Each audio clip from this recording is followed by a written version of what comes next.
Hi, everybody. Welcome to this session of Iowa Ideas. We are in the last session in the Human and Social Services track. So we appreciate those of you who have stuck with us throughout the day, or if this is the first session you're popping into, welcome. We appreciate it. The session this afternoon, we're talking about adults in mental health crisis and how we can support them and the different kind of aspects of that. We've got several amazing panelists here who are going to discuss that with us.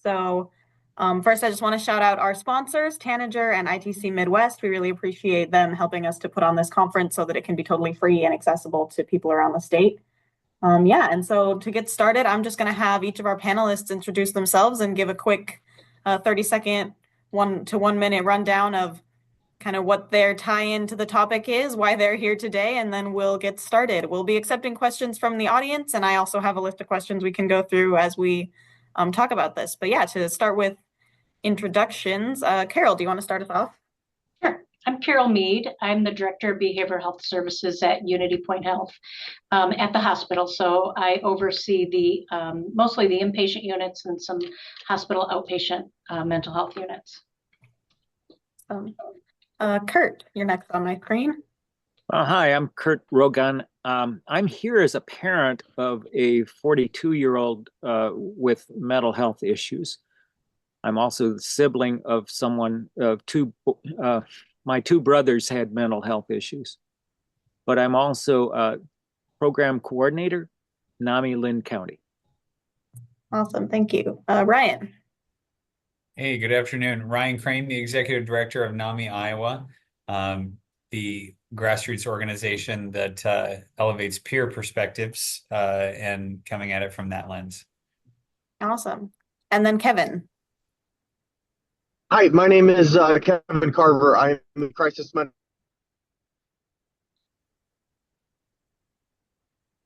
Oh, Kevin froze on me. I don't know. Oh my! And he was right with us in the test session. Oh, all right. Well, we'll see if he comes back. Kevin is sorry. Go ahead. We lost you for a second. Oh yeah. Sorry. I just wanted to apologize for being in the car all day. So no worries. Can you introduce yourself again? You cut out for a second. Absolutely. My name is Kevin Carver. I'm an officer for the Davenport Police Department. I've been employed for about 7 years. The last 3 years, I've been specifically the mental health liaison within the department and the crisis co-responder head for the department. Just managing that relationship between us and community mental health in Eastern Iowa. All right, thank you. I think this is going to be a good, productive discussion today we've got a good collection of viewpoints here. I think is going to go well. So to start off, let's just do kind of a general overview question of, since you guys have been in the field or in the last 5 to 10 years, what have you seen as far as changes in the way that this topic is approached, the way that we in Iowa are supporting adults with mental health needs? Well, let me borrow from a book called Difficult, which is by a psychologist named Judith R. Smith. She surveyed a number of people across the country, and I'll refer to this book at times, but she points out that growing number of young adults in the last 20 or 25 years are living at home with their parents.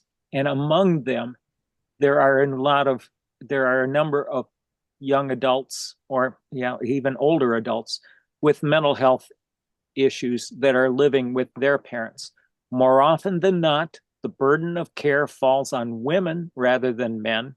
But she points out that across the country, 8.5 million older adults are taking care of family members with mental illness, many of whom also live with them.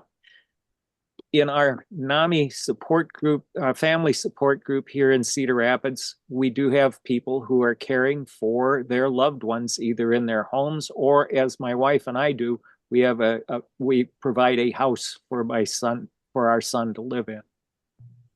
Thank you. There's a lot of people taking care of people with mental health issues.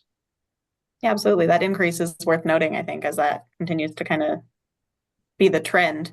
Mm-hmm. thoughts from our kind of professional side of things that have changed as far as the approach in the last few years? Well, I Well, think that go ahead, Ryan. oh shoot, Carol, I'm sorry. No, you I go. was just going to say that in general, sort of society-wide, post-COVID in particular, I think there has been an emphasis on mental health care and concern broadly.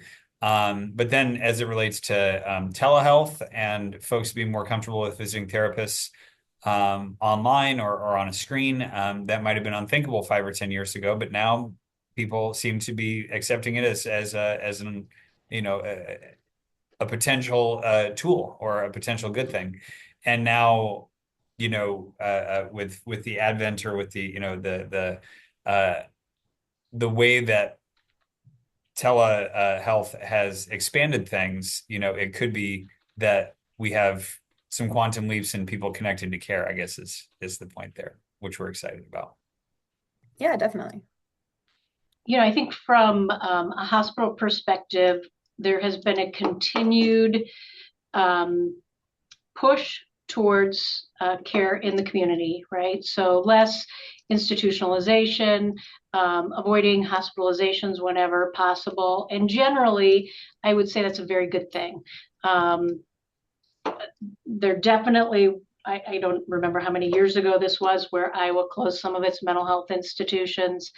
I think there was good and bad that came from that.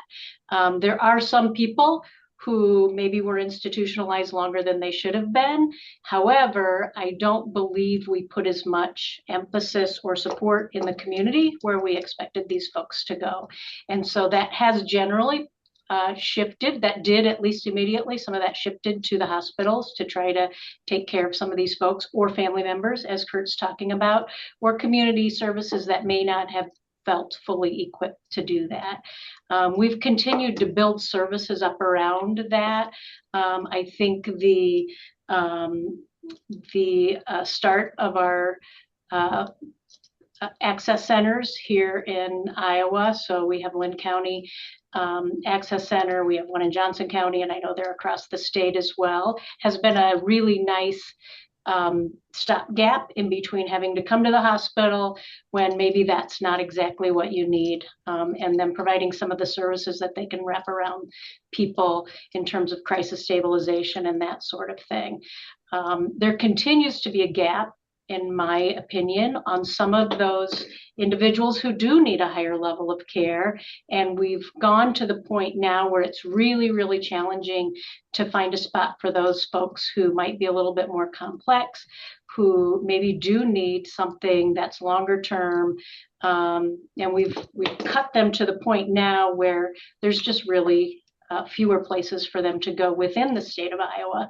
And sometimes they end up getting stuck here at the hospital with us as we try to figure out what's the best place. How do we wrap services around them enough so that we can support them in the community? Hopefully they have a support system, but many times they don't. And so that becomes a real challenge in our state. One of the things that has happened since COVID, this is not really unique to mental health, but in the hospital setting, is we have a nursing shortage. I think most of us know that. And so many of us who have inpatient units, St. Luke's, for example, had 68 total inpatient psychiatric beds pre-COVID. That was children all the way through geriatric.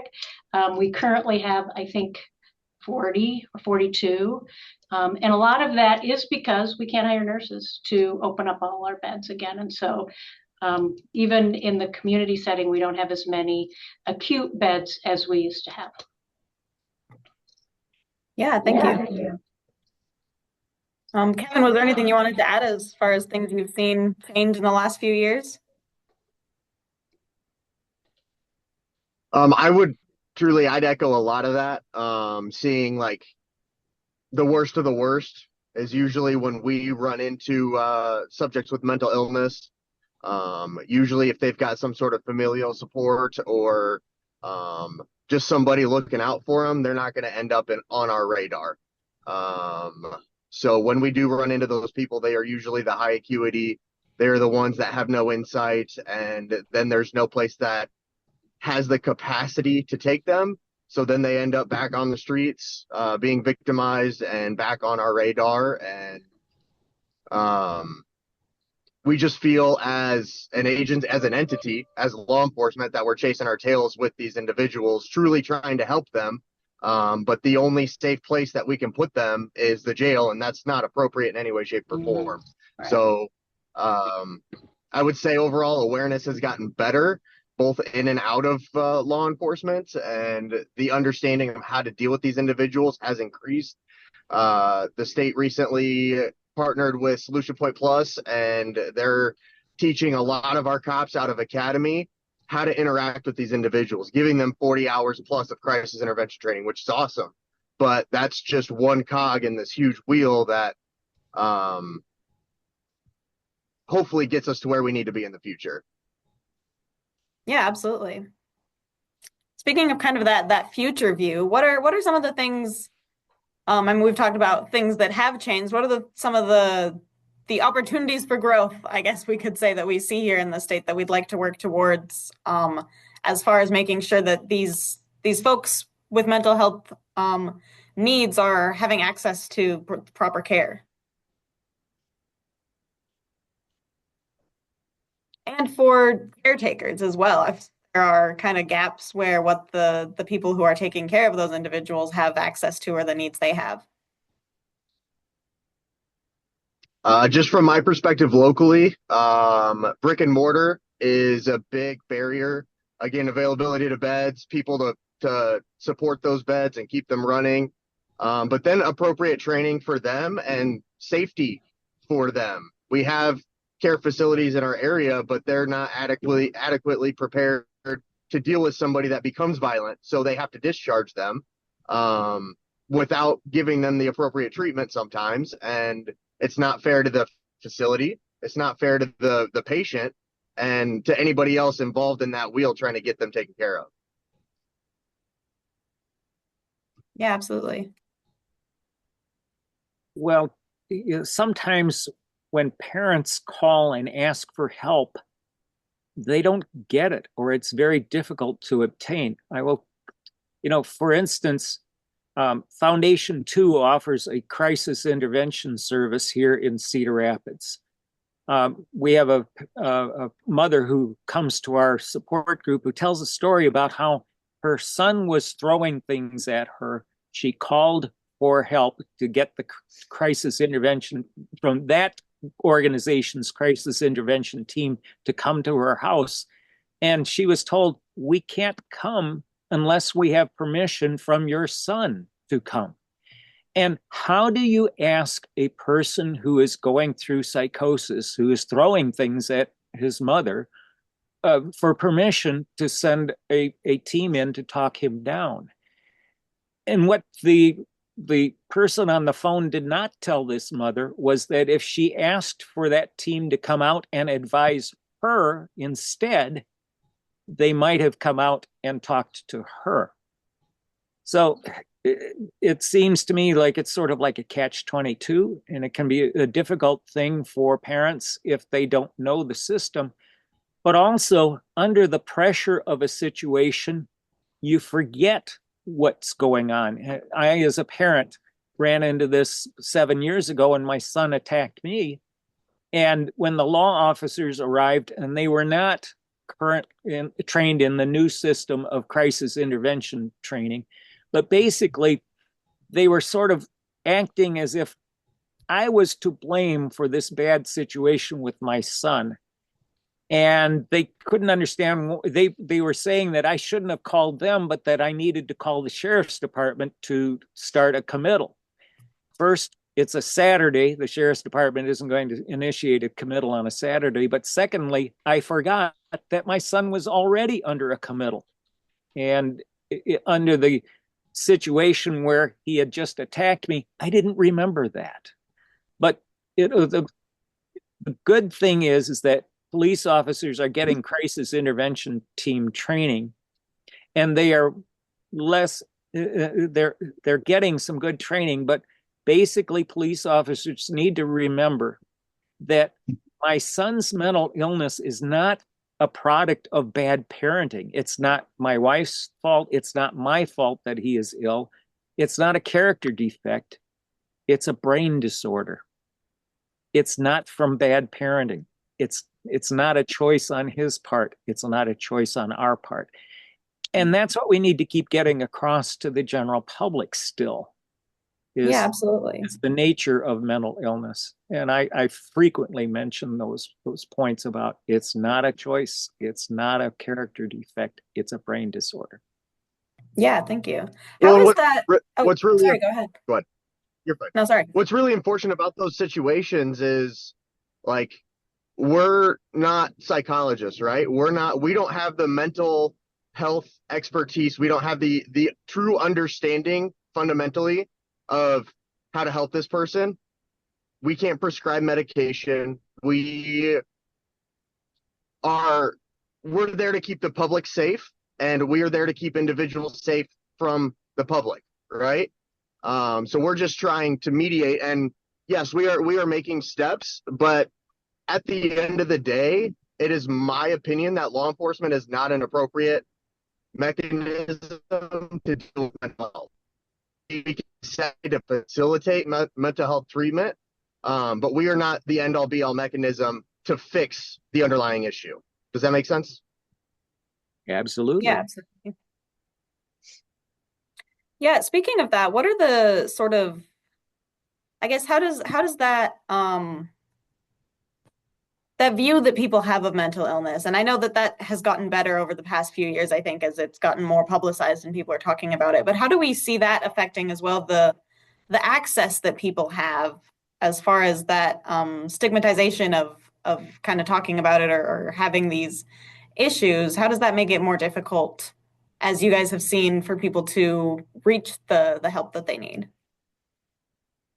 Well, I do think it's gotten better, Emily. So I think that's a good question. When I go and talk to students at some of the local colleges, for example, it's really refreshing to talk to young people who are open and willing to talk about their own struggles and the struggles of their families and are willing to ask for help with what they're struggling with. And that is definitely a change from when I was in high school in the 1980s. There certainly was still mental health concerns in the 1980s, but we didn't talk about it.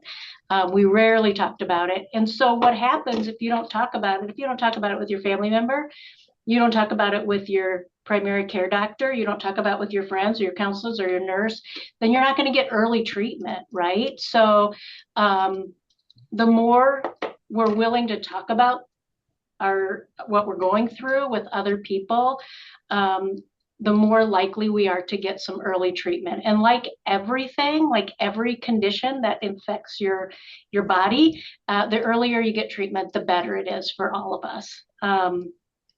So I think that's one trend that I'm seeing. Now, there's still many adults, people of my generation who still have that stigma, and it's still really hard for us to step up and talk about it, even with our partners or primary care physicians. So I think we have to continue to do that early screening because research shows that does help. If you ask the question, people will answer it most likely honestly. And so that is one of the things that we've started doing here at the hospital is we screen every single person regardless of what you come in for. We do a suicide screening. And so at least we're starting to ask those questions and helping people feel more comfortable talking about it. But it's still out there. There's still stigma out there, don't get me wrong. I was just having a conversation this week with my spouse and family members about talking about it within our own families and how we've changed that. And I've been a mental health professional now for over 30 years, and my own family isn't super comfortable talking about it. So we all struggle, and the more we use the words and talk about it, the better will be for all of us. Yeah, for sure. Awesome. Looking at specifically kind of as we're approaching the session with adults in mental health crisis, how, I guess, what barriers do we run into if you are an adult seeking help, or if you are a caretaker trying to support someone who's an adult, what barriers or what difficulties are they going to see that are different than what you might see for trying to help a young person, a teenager or a child with their mental health needs? Well, one thing that changes is if I'm a parent and I have a 17-year-old, I can accompany my young person to a doctor appointment, and the doctor will talk to me and to my son or daughter. But when that person turns 18, things change. And it's because of a law called HIPAA. It's the Health Insurance Portability and Accountability Act. It's one P and two A's, for those who spell it. But the point is that while HIPAA protects the privacy of individuals, it can sometimes thwart the ability of families to help their loved one. And my son has not signed a HIPAA release, so I cannot accompany him to his psychiatrist appointments. And so this can be difficult because a person with remember, mental illness can't be tested through a blood test. There's no x-ray that you can run to tell whether somebody's mentally ill. It depends upon a person talking with their therapist, and the therapist then makes a judgment as to what that person may be afflicted with, and then prescribes medications that might treat that condition. Mental illness is never cured. It can be treated, and sometimes it defies treatment. But basically, what I'm suggesting is that sometimes the person with mental illness is not a reliable source. So if I'm not in there talking about what I'm seeing in my son's behavior, there may be an incomplete treatment plan developed. I'm a hospice volunteer. In hospice care, we treat the whole family, not just the person who is dying. And I suggest that that might be a long-term goal for the treatment of mentally ill persons. But I say that with recognition, and I've gotten this recognition in recent months. The person with mental illness sometimes is in conflict with their family, and they want their rights to be respected. And a lot of what our mental health laws and practices are the result of civil rights cases in which mentally ill people have fought for their privacy.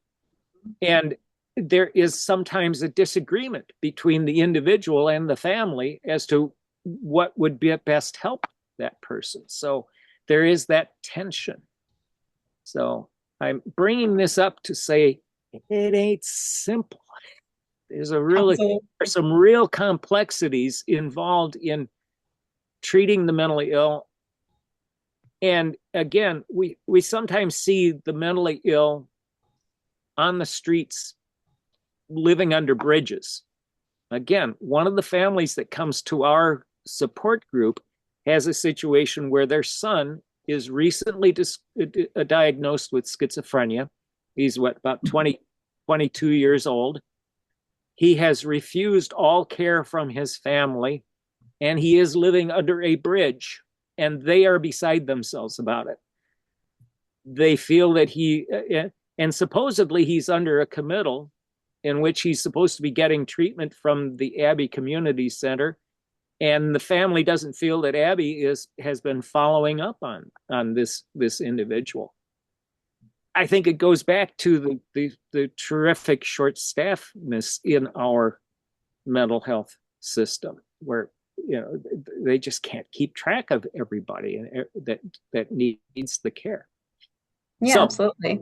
I share your frustration. So one of our biggest mechanisms to get somebody some help is the committal process. And over again, we'll successfully get a committal in, and then there's no follow-up, even though it's a court proceeding, right? That there's legalities behind it. there's no repercussions for not following through with the judge's orders. There's no accountability on either end, whether it's the patient or the provider. And I think volume has a lot to do with that. But I also think with the rumored changes that could be coming to the code section for 229 that we operate under, that committals operate under, we have the opportunity to make it such a better process and to fix it for everybody involved.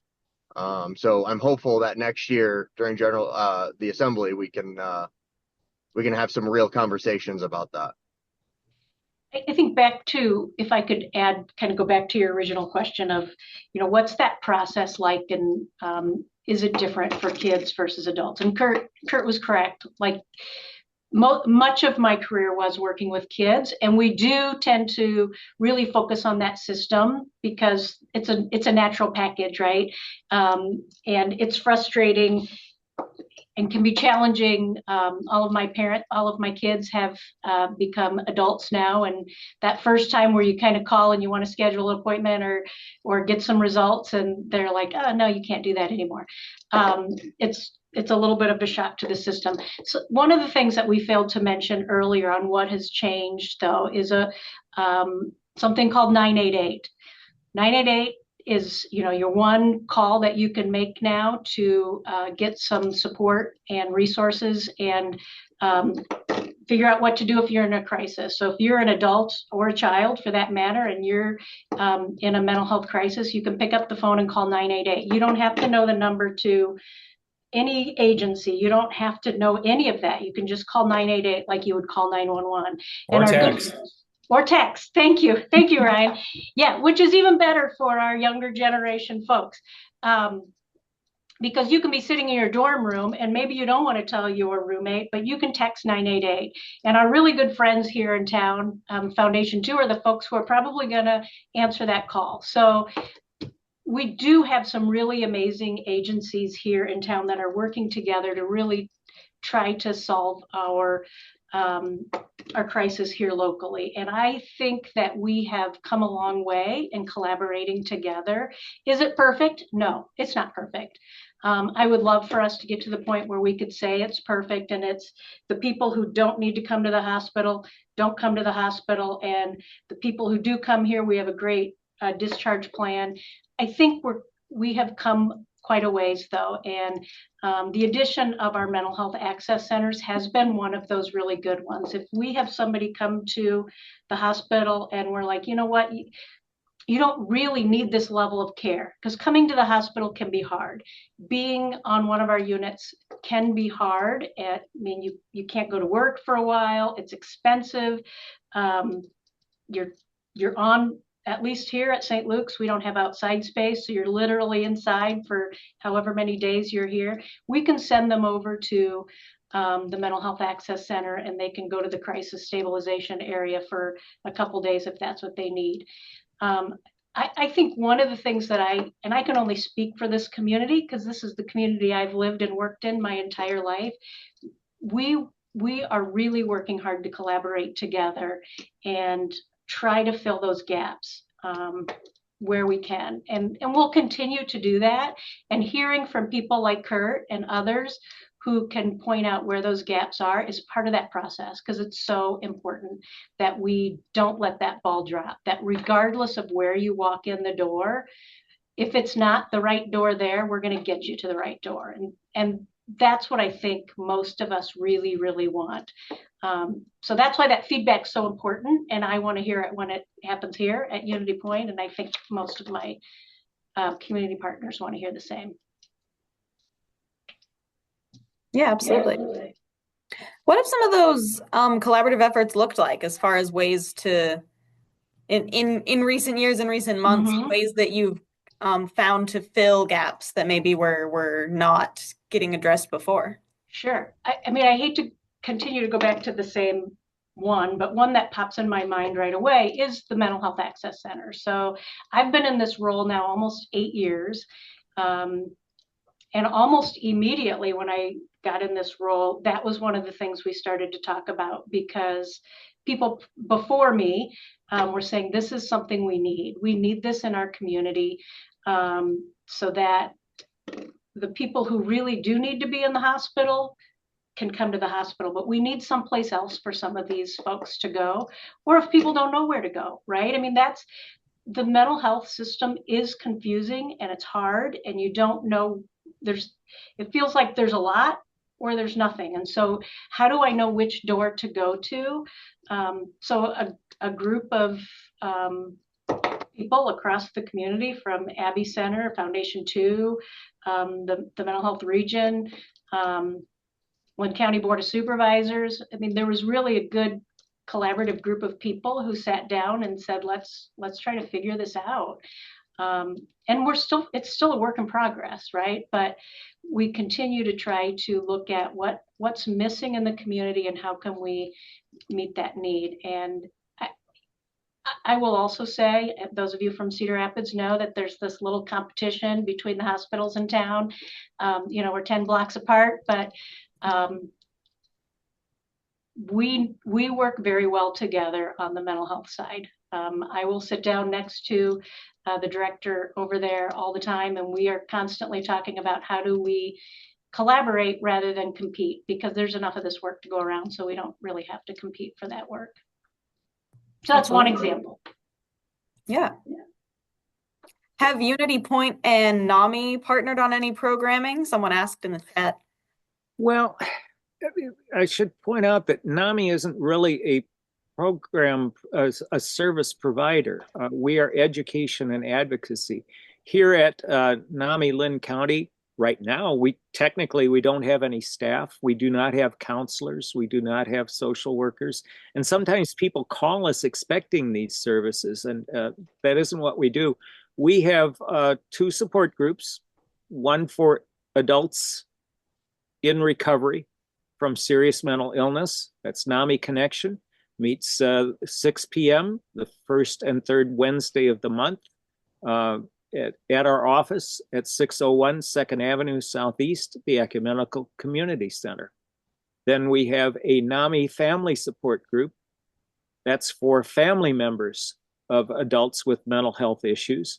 And that group meets the first and third Thursday of the month at 6 p.m., again, in the Ecumenical Community Center. We also offer classes from time to time. Both of the 2 of them are underway right now. We have a peer-to-peer class, again, for adults who might qualify for the NAMI Connection meeting. And we have a NAMI family-to-family class going on right now. That's for family members of people with mental health issues. These are free 8-week classes. We'll be offering these classes again in January, and they will be online then, because Iowa winters. Yeah. Need I say more? Yeah. Oh, but those are the chief. NAMI Lynn County also tries to offer a public forum each year. This year we have one coming up November 23rd. It will be called I Have It, and it will feature people with mental health issues talking about their challenges and their successes. And that will be at the Cedar Rapids Public Library on a Saturday morning, and I believe it starts at 10 a.m. So that's NAMI Lynn County, an overview for us. Will we collaborate in the future with? Yeah, we want to work with other organizations, but basically that's an overview of who we are and what we do.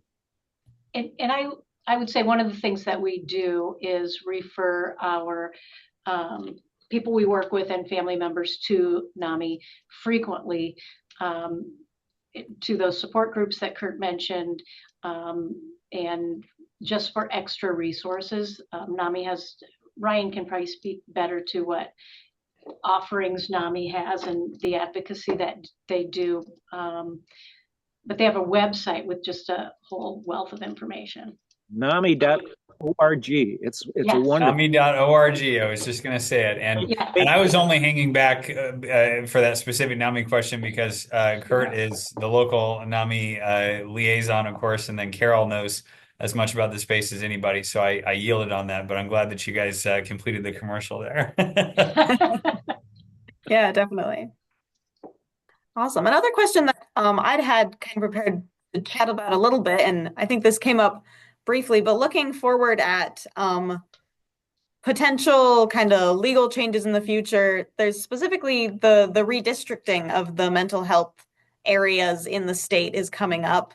And so I'm curious what you guys see as far as potential pros and cons of those changes for the work that you've seen for the folks that you work with when it comes to that mental health, those needs that these adults are seeing. Yes, Ryan. Oh, As Ryan. as a statewide, I just wanted to kind of hop on this one first. We do see it as a way to collaborate, kind of work smarter, not harder. Look at who has been doing great programming, or maybe a place where there wasn't something really going on, and this is a way to reimagine it, or find a new home for it, or find a way to expand the audience for it. We are optimistic.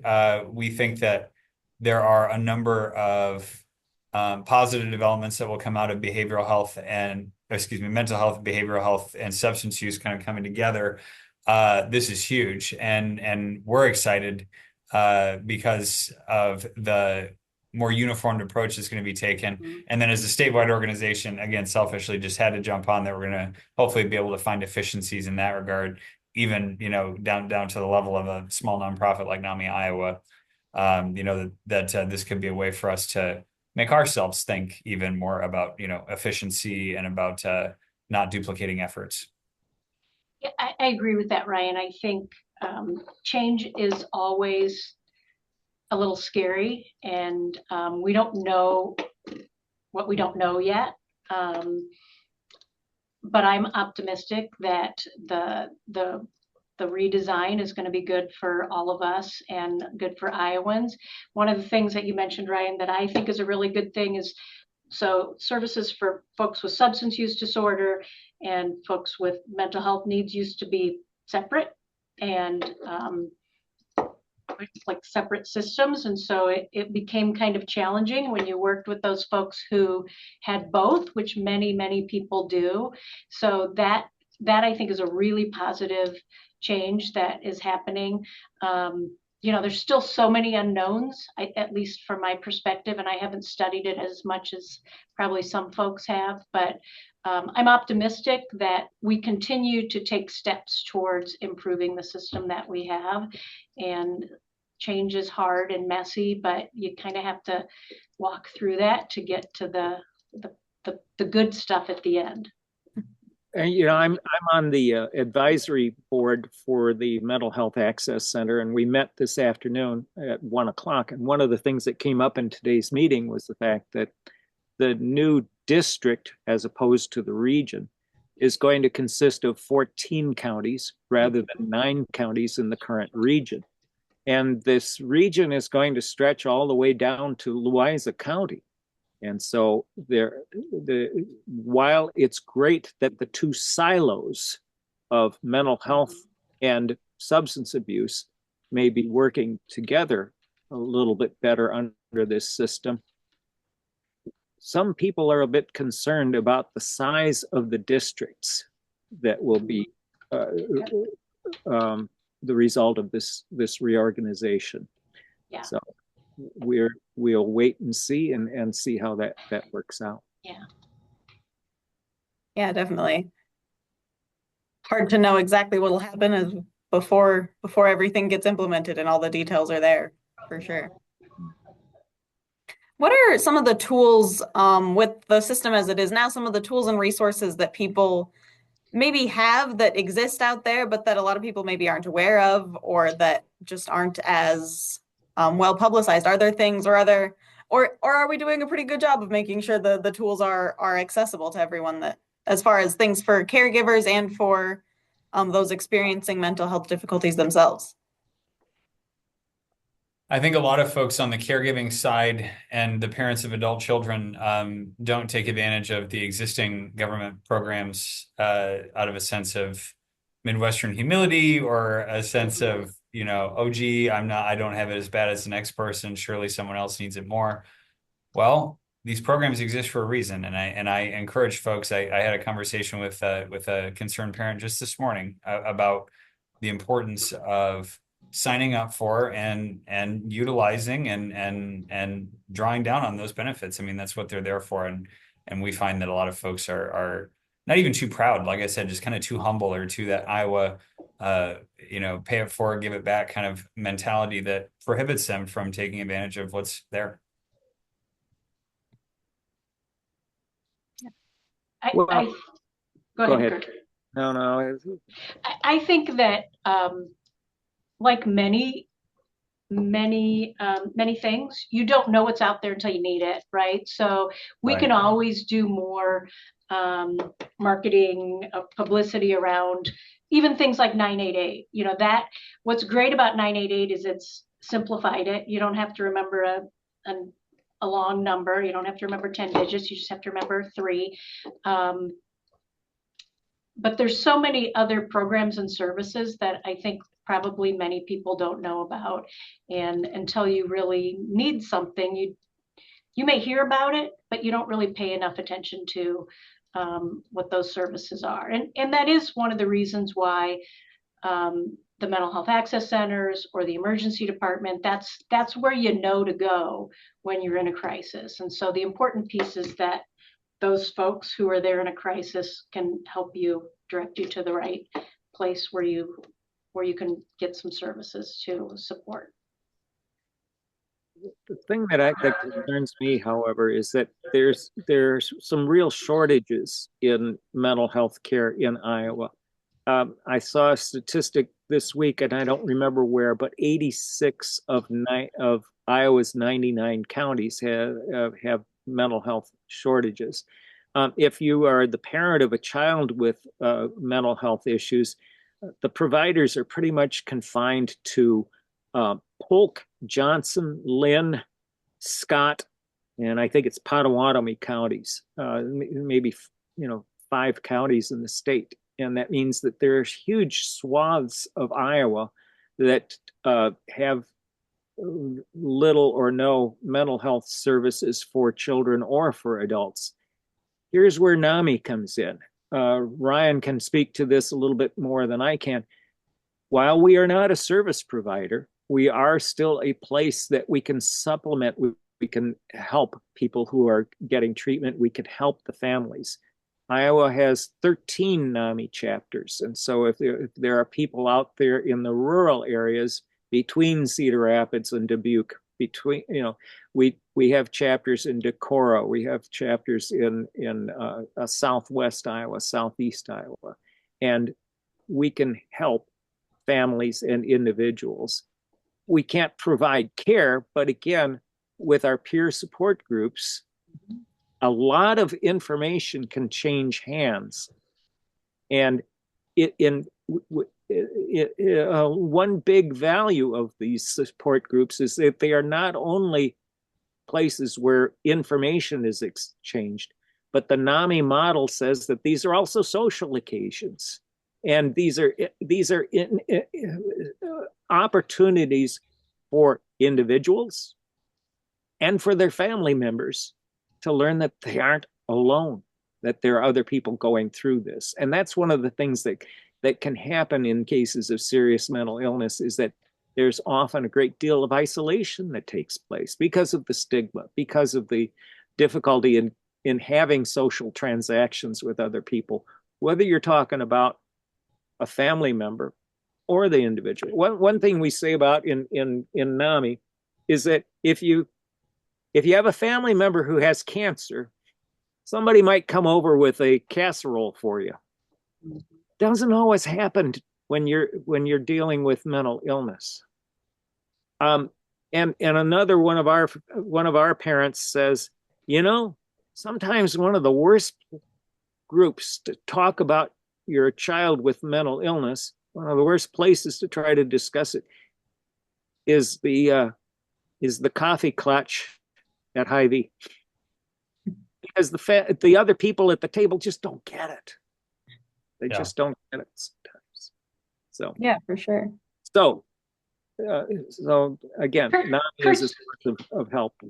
Yeah, Kurt, you're absolutely right about the workforce issues too. And that I think we would be remiss if we didn't talk about that. There's workforce issues from psychiatry, which may be what you were referring to, child psychiatrists versus um, general psychiatrists, and that's across the board. There's a shortage across the state of Iowa. We are fortunate in this area, in the Johnson-Lynn County area, to be a, a little richer in our resources, but that's not to say that it's still not a long wait to get in to see a psychiatrist. But even for mental health therapists, I already mentioned nursing, all of these services, um, the community-based workers that we need to work in those community services to help find those people who are living, who are unhomed, who maybe are on a committal or maybe aren't on a committal, but to reach them, to get them the services they need. Those folks are hard to find. They're hard to hire right now. And again, we're lucky where we're at. If you go to northeastern Iowa or northwestern Iowa and you're up there where it's much more rural, it's a challenge to find services. And so that is something that I think the state needs to really work on, is growing our workforce. And one of the things that NAMI Iowa has been advocating for, and I guess, Ryan, you should have jumped in here, but anyway, the point is that NAMI Iowa has advocated to the legislature for loan forgiveness programs for people who go into mental health care professions. This would be a really big thing, trying to talk young people into those kinds of careers and putting incentives in place for them. I think if we don't put money into these incentive programs, if we ignore these issues, we do so at our peril. It could be much more expensive to deal with people with mental health issues. Again, in many communities, the jail has become the largest provider of mental health care. It isn't really a provider; it's a warehouse for people with mental health issues. The sheriff at Black Hawk County has written a whole book about that issue. Yeah, for sure. And Go ahead, to put a final rejoinder kind of on what Kurt was speaking about, I think that finding a sense of community and a sense of fellowship, more research indicates that third spaces, and for anybody who's heard me talk about this before, it's kind of a broken record thing with me, but you have school or work and you have home, and those are your two main spaces. So what is your third space? And whether it's church or Rotary or a softball team or whatever, emerging research and much of the research that has already been done points to the positive impact of being in fellowship or community or spending time with others, particularly around shared interests, but just getting out of the house, so to speak, and being in fellowship with others. It has been demonstrated to have positive effects on particularly depression, but really on all folks that are dealing with mental illness. Being around others, super important. Good point. Yeah, definitely. Something that I think Carol mentioned briefly that I think we could dive into a little bit more is how the needs of those individuals in these mental health crises, where does that overlap with other human and social service needs that people have? Things like housing and food insecurity and other stuff that come up. Where does someone's mental health play into those other needs that people are seeking services for and having that general access?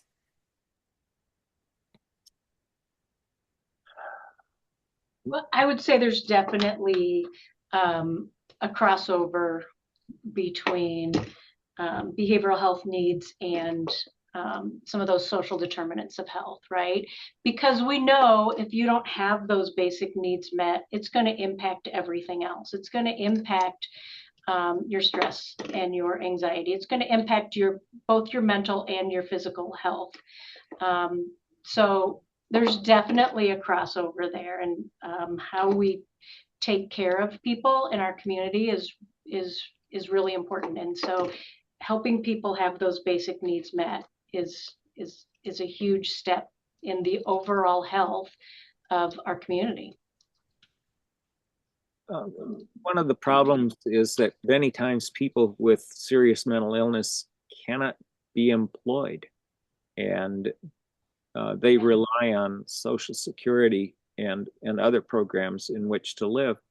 So, and these programs, as expensive as they are, often fall way short of what it really costs to live.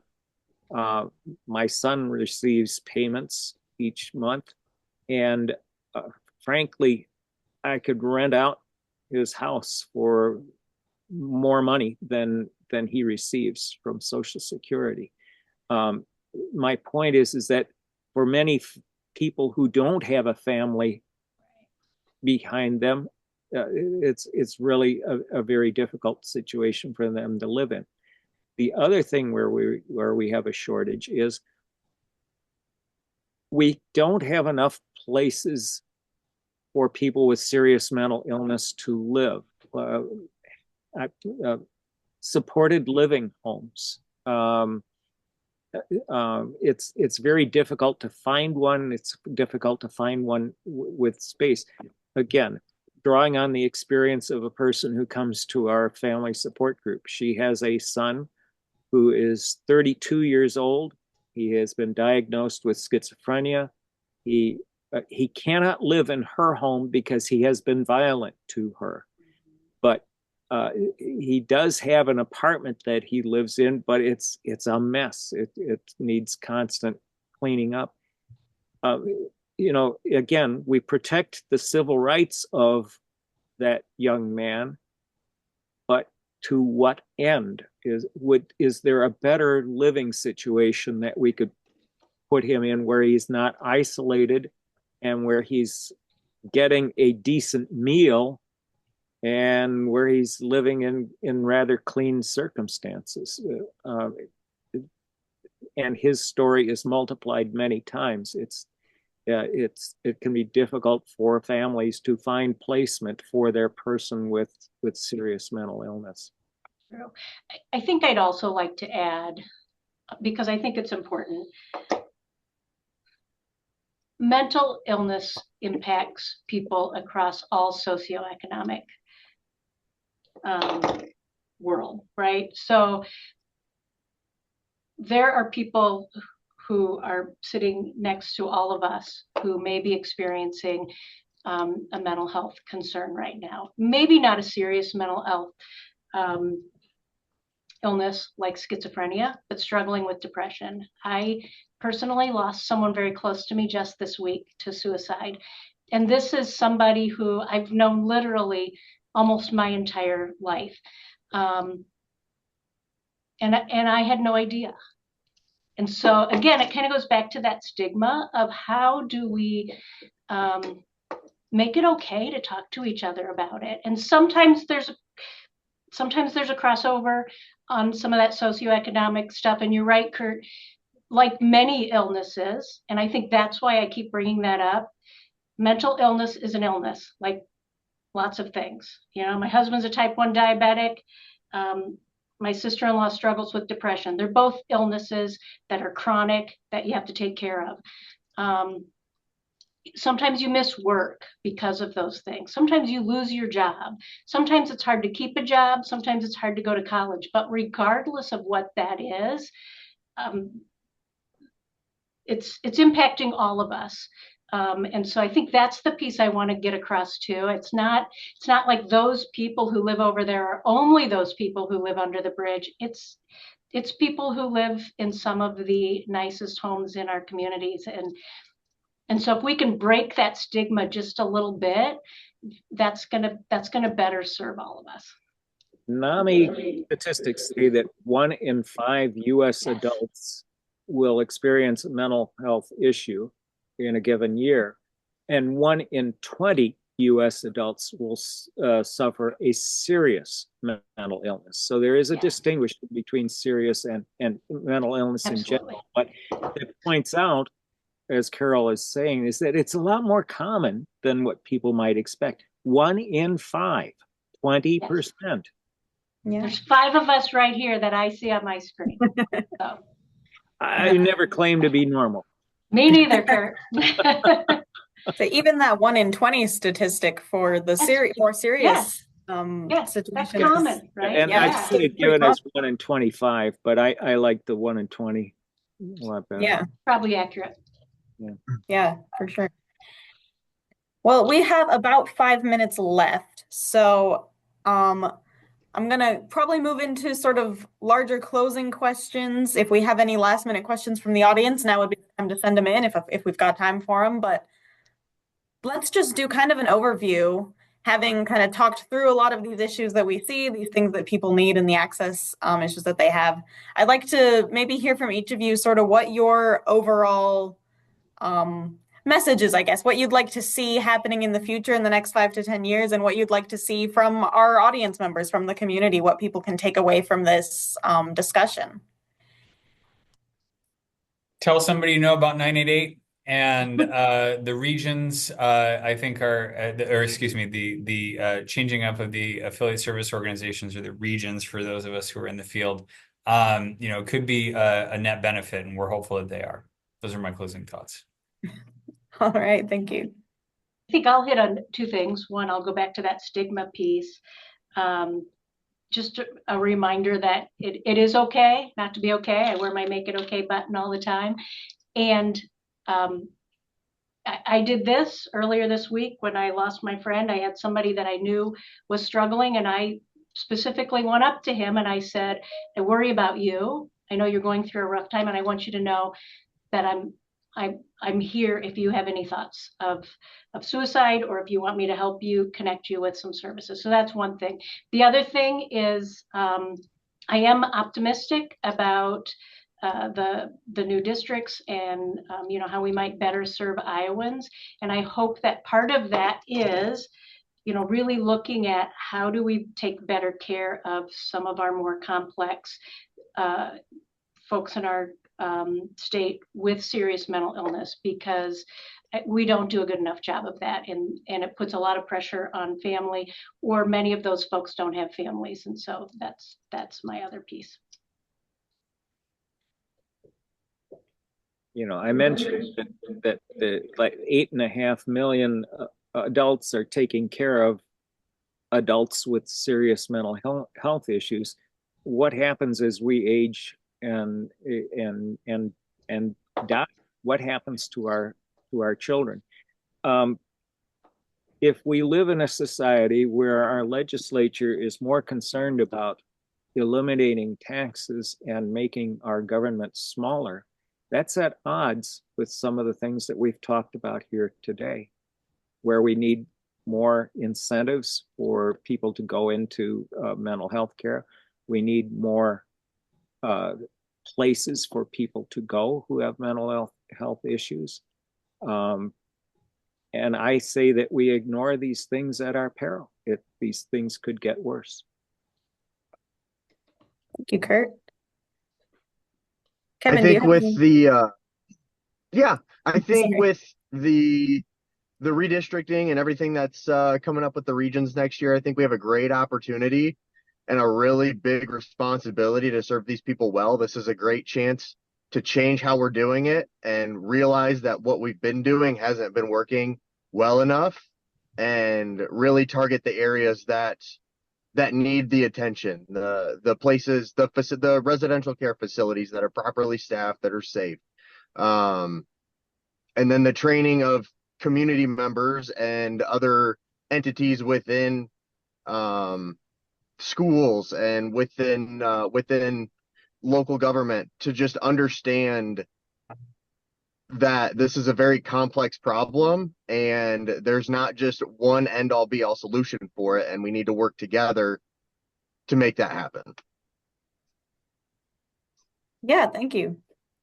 Awesome. Well, I appreciate you guys coming in for our session today, both to our audience members and to our panelists. I think this has been a good discussion, and we've been able to kind of learn a lot. So to those watching, be sure to tune in tomorrow. We've got several more sessions, both in the Human and Social Services track and in all of our other Iowa Ideas tracks. There's a lot we can learn from getting together and just talking in these panels. So thanks everyone for coming. We appreciate your time.